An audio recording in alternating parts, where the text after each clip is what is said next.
त्यानंतर एक मोठी बातमी आहे। छत्रपती शिवरायांच्या शौर्याचा थरार आता कोल्हापूरकर अनुभवणार आहेत। कारण ज्या छत्रपती शिवाजी महाराजांनी अफजल खानासारख्या राक्षसाला यमसदनी धाडलं होतं, तीच वाघनख ज्यांच्या आधारे छत्रपतींनी या अफजल खानाचा वध केलेला होता, ती वाघनख आता कोल्हापूरकरांना पाहता येणार आहे। आज ही कोल्हापूरमध्ये असणार आहेत, याचं प्रदर्शन आहे।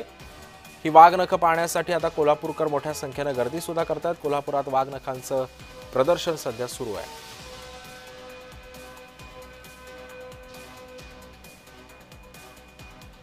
इतिहासप्रेमी आणि शस्त्रप्रेमी यांना ज्याची उत्कंठा होती त्या वाघनख्या कोल्हापुरामध्ये दाखल होत आहेत आणि आता आशिष शेलार यांच्या हस्ते ह्याचं उद्घाटन होणार आहे।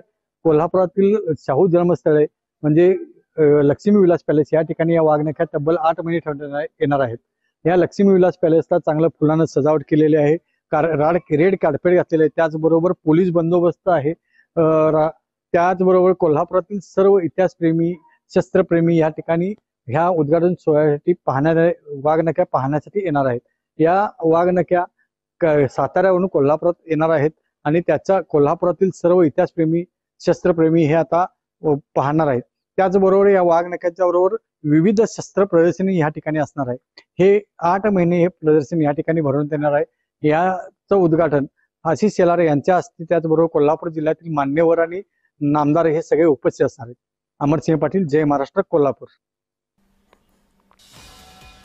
आणि यानंतर आपण पाहतोय की सध्या वाघनख जी आहेत ती आता कोल्हापूरमधल्या एका प्रदर्शनामध्ये ठेवण्यात आलेली आहेत। कोल्हापूरकर सुद्धा ही वाघनख पाहण्यासाठी आता गर्दी करत आहेत।